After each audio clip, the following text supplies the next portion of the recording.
Broadcasting live from the Business Radio X studios, it's time for Women in Motion. Brought to you by WBEC West. Join forces, succeed together. Now, here's your host.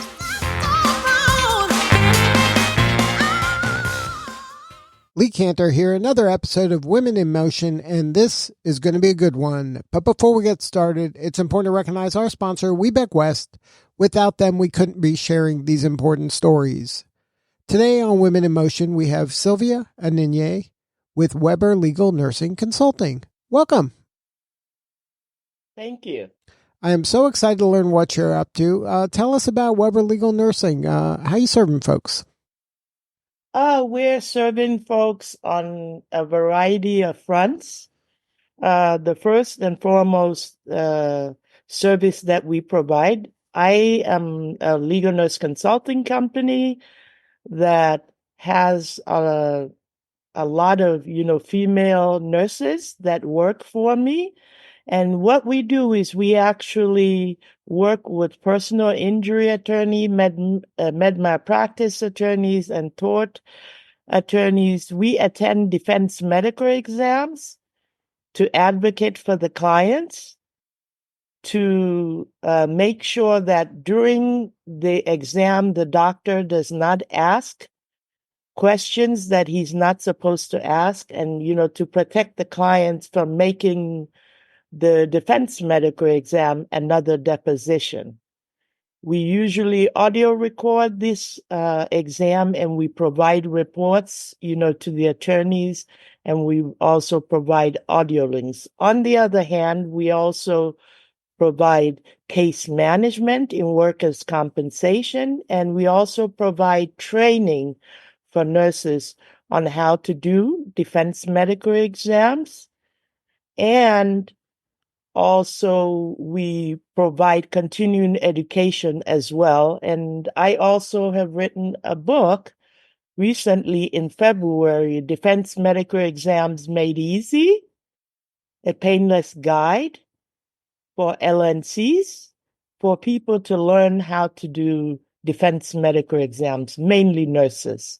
And that is available on Amazon. And that's kind of in a nutshell on, of what we do. If you want more information, our website is www.weberlegalnurse.com.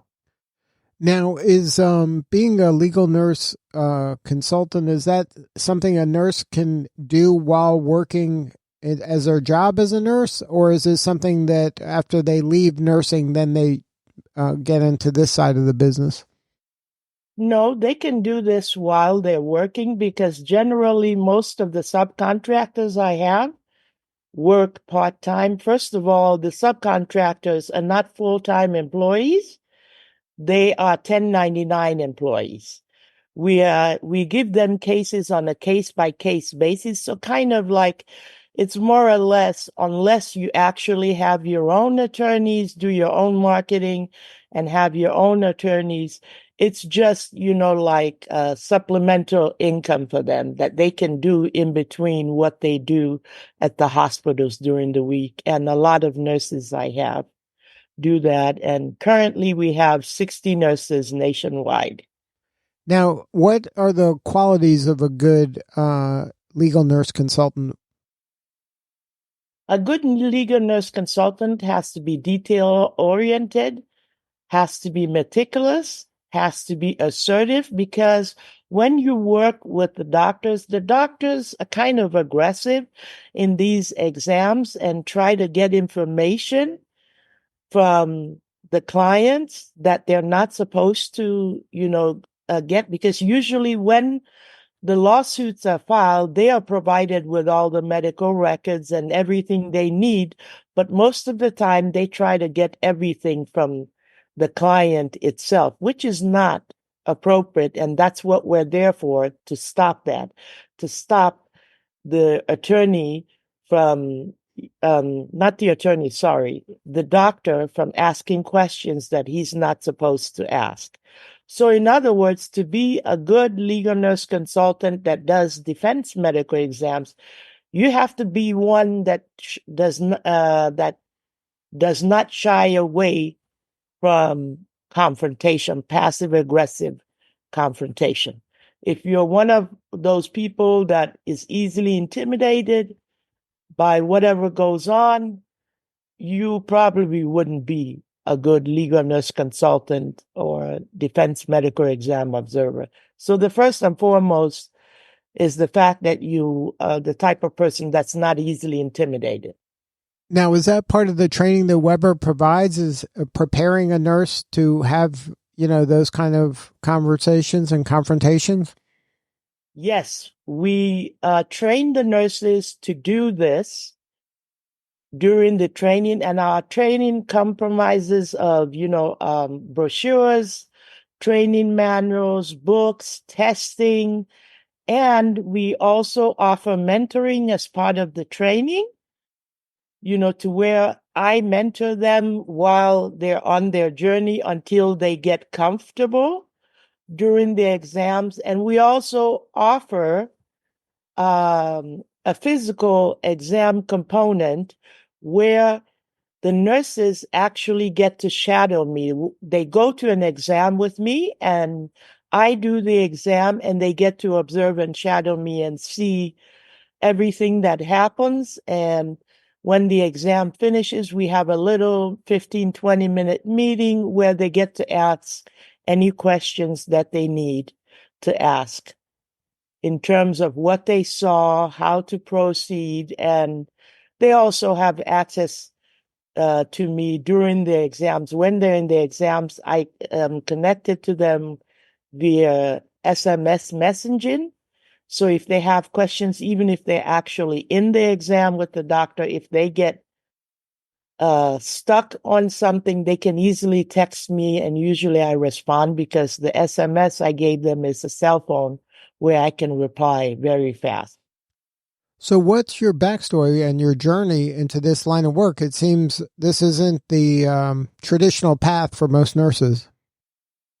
Yes, my line of work when I originally started was, I would call it one of perseverance, determination. I started as a certified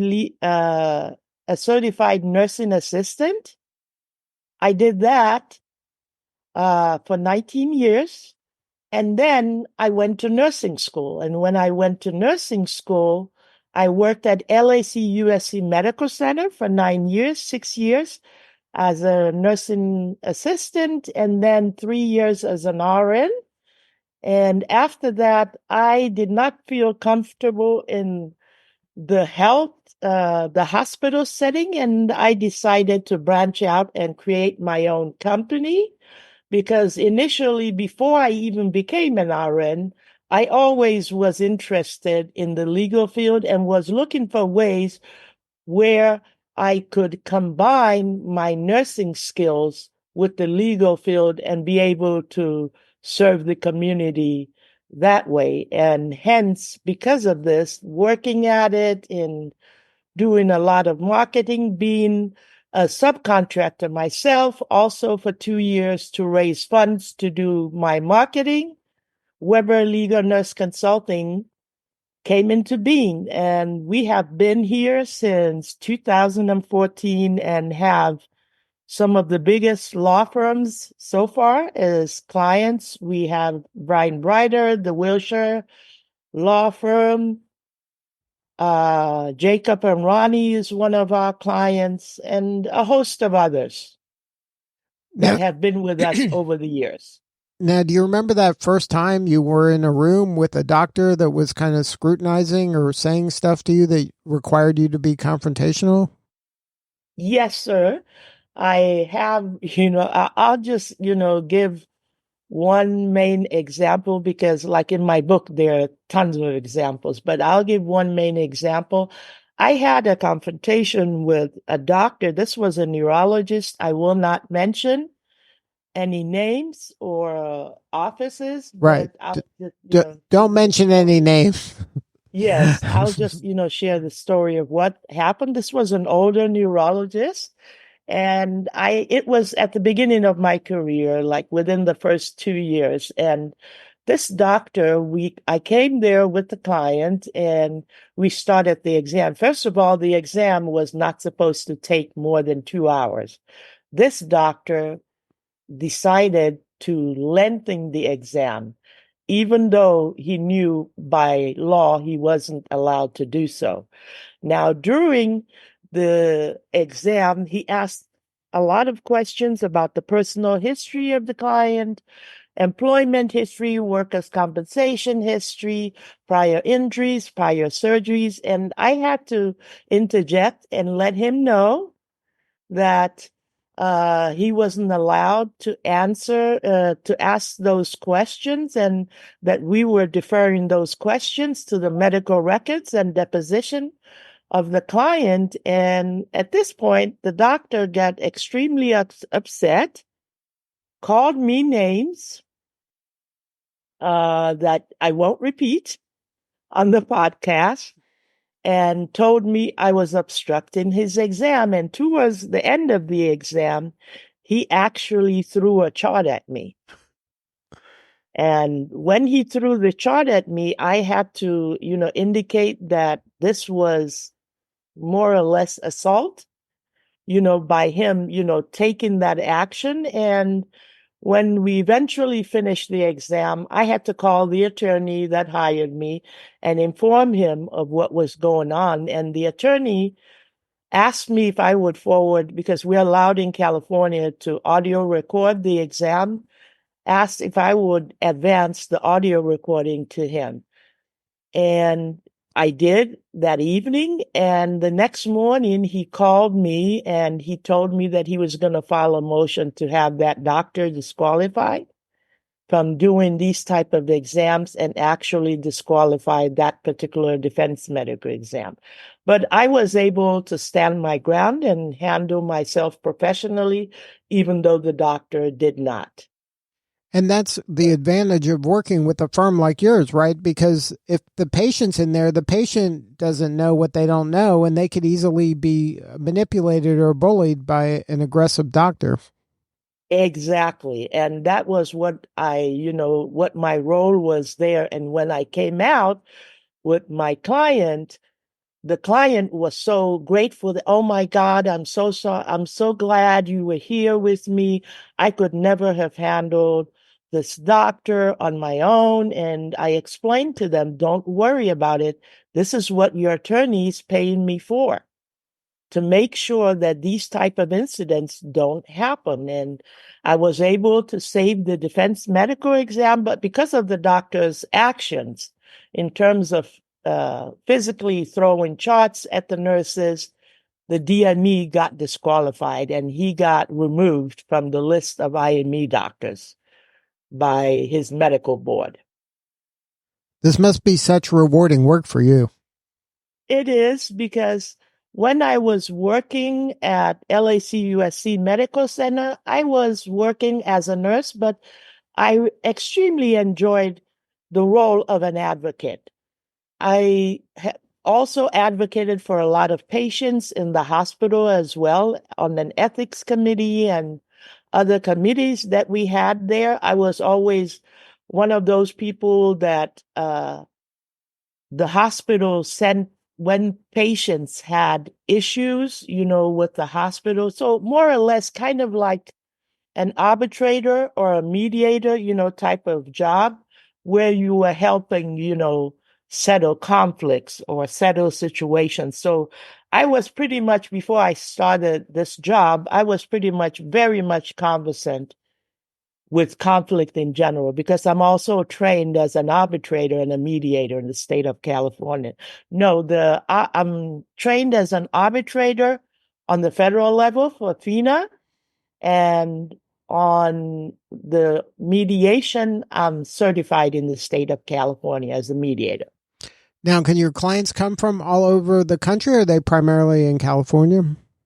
They come from all over the country, but a lot of our clients, because there are a lot of cases in California, Florida, Nevada, Arizona, New York, these are the states where there are a lot of lawsuits. They primarily come from most of these states, but every now and then we do get cases from other states on the East Coast. Hence, we have 60 nurses nationwide, but half of those nurses are mainly in California and New York and Nevada because we get a lot of cases from those states.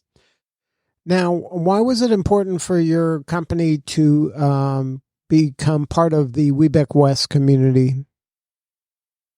I decided to join the Webec West community because I'm a women-owned business. I'm 100% women-owned business.